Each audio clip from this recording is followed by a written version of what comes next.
ግብርና የዚህ ዓመት እቅዳችን እንደምታስታውሱት 7.3% እድገት እናረጋግጣለን። ቢያንስ 1.3 ቢሊዮን ኩንታል ምርት እናመርታለን የሚል እቅድ ነበረን። የዓመቱ እቅዳችን ይሄ ነው። ባለፉት 6 ወራት በተለይ ክረምት ላይ ሁላችሁም እንደምታውቁት ከፍተኛ ምርት የተገኘበት ዓመት ስለሆነ 6 ወር በሰራነው ስራ 999 ሚሊዮን ኩንታል ሃርቨስት ማድረግ ችለናል። ይሄ ከእቅዳችን ከዓመቱ እቅዳችን 78%ን ይሸፍናል።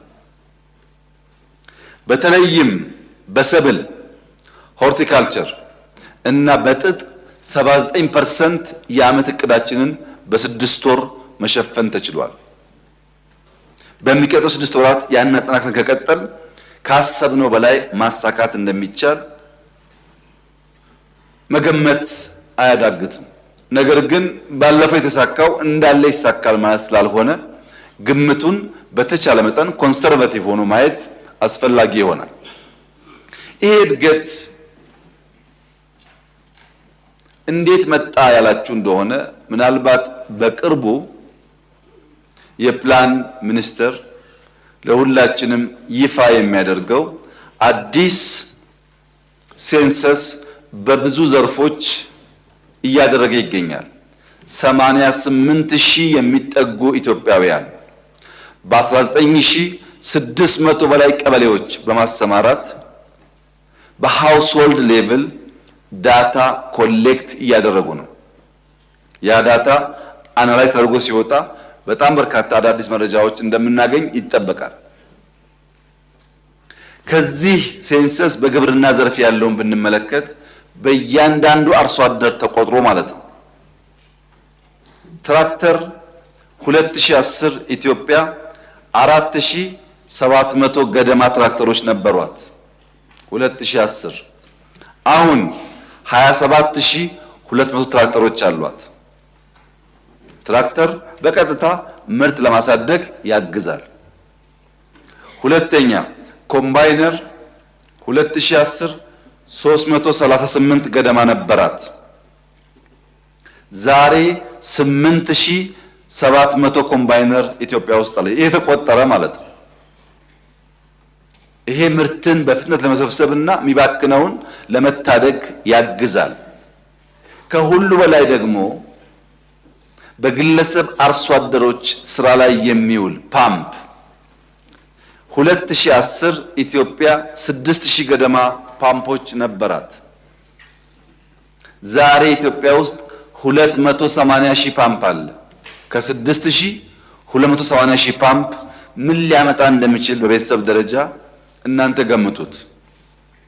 በዚህ ሴንሰስ ኮመርሻል ፋርሚንግን ሳይጨምር በግለሰብ አርሶ አደሮች በክላስተር እና በቴክኖሎጂ አጠቃቀም የመጣው እድገት በጣም ከፍተኛ ነው። በጣም ከፍተኛ ነው። አጠቃላይ ውጤቱ ሲደርስ የሚገለጽ ቢሆንም ይሄ ብቻ አይደለም። ማዳበሪያ ላይ ኦርጋኒክ ማዳበሪያ ከአንዳንድ የግብርና ተረፈ ምርቶች በከባቢ የማምረት ኮምፖስት የማዘጋጀት ልምምዱ ከጊዜ ወደ ጊዜ እያደገ ስለመጣ በአካባቢ ጥበቃ ላይ የሚደረገው የእርከን ስራ ሁላችሁም እንደምታውቁትና እንደመራችሁት እየሰፋ ስለመጣ ራሱ ግሪን ሌጋሲም ለአካባቢ ጥበቃ ከፍተኛ ሚና ስላለው ከዚህ ቀደም የማይታረሱ በሚሊዮን ሄክታር የሚጠጉ መሬቶች ወደ እርሻ በመጨመራቸው የበጋ እርሻ ሌማት ያልናቸው ኢኒሼቲቮች ተደማምረው ኢትዮጵያ ውስጥ ያለውን የግብርና ሂደት በከፍተኛ ደረጃ አሻሽለዋል። አሁንስ ምን ያደረግን ነው?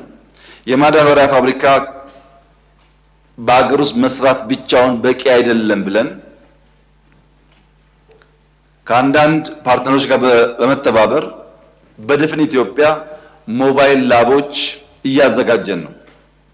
ለምሳሌ አርሲ ውስጥ በከፍተኛ ደረጃ ስንዴ፣ ገብስ ይመረታል። ለአርሲ ገብስና ስንዴ የምናቀርበው ማዳበሪያና ለጅማ በቆሎና ሩዝ የምናቀርበው ማዳበሪያ፣ ለጎጃም ጤፍ የምናቀርበው ማዳበሪያ አንድ አይነት ነበረ። መሬቱ ይለያያል፣ ምርቱ ይለያያል። የምንገዛው የምታውቁት ማዳበሪያ ነው። ይሄ አያዋጣም። እያንዳንዱን መሬት ፈትሸን ለዚያ አፈር ለዚያ የምርት አይነት የሚያስፈልገውን ማዳበሪያ ዩሪያ ብቻ ሳይሆን ተቀላቅለው እንደየቀጠናው እንደየከባቢው ማቅረብ ያስፈልጋል በሚል ጥናት እየጀመረ ነው። ይሄ ጥናት ሲጠናቀቅ ባለው የሙያተኞች ትንበያ ለእያንዳንዱ መሬት የሚያስፈልገውን ማዳበሪያ አይነትና መጠን ማቅረብ ከቻል አሁን ካለው ምርት በእጅጉ የኢትዮጵያ ምርት ሊያድግ እንደሚችል ይገመታል።